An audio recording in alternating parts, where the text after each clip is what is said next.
இந்த வாரம் நம்ம ஓரோஃபேஷியல் ஹெல்த் மிரர் சீரீஸ்ல நம்ம பார்க்க போகிறது polycystic ovarian disease. Polycystic ovarian disease இருக்கும்போது ஃபேஸ்ல ஹிருசுட்டிசம் சொல்லுவோம். அதாவது அன்வான்ட் நிறைய ஃபேஷியல் ஹேர் இருக்கும்.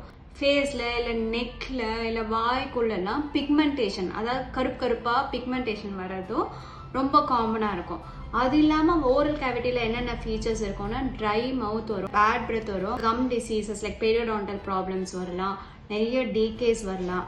பிசிஓடி இருக்கவங்களுக்கு இன்சுலின் ரெசிஸ்டன்ஸ் இருக்கிறதுனால இம்யூனிட்டியும் குறைஞ்சி நிறைய டென்டல் இன்ஃபெக்ஷன், ஜெனரல் இன்ஃபெக்ஷன்ஸ் வர்றதுக்கும் சான்சஸ் இருக்கு. ஓரல் கேவிட்டியில் ஃபங்கல் இன்ஃபெக்ஷன்ஸ் லைக் கேண்டிடியாசிஸ் சில பேருக்கு ரொம்ப காமனா அடிக்கடி ரெக்கரண்டா வரதுக்கும் சான்சஸ் இருக்கு. இந்த ஆல்டர் பெயின் பர்செப்ஷன் இருக்கனால இந்த மசில் பெயின், ஜா பெயின்ஸ், நெக் பெயின்ஸ் இதெல்லாம் ரொம்ப காமனா வரதுக்கு சான்சஸ் இருக்கு. பர்னிங் மவுத் சிண்ட்ரோம், அதாவது வாயில எரிச்சல் வரும். நம்ம காரமா சாப்பிட்டனா கூட வாய் எரியிற மாதிரி இருக்குது.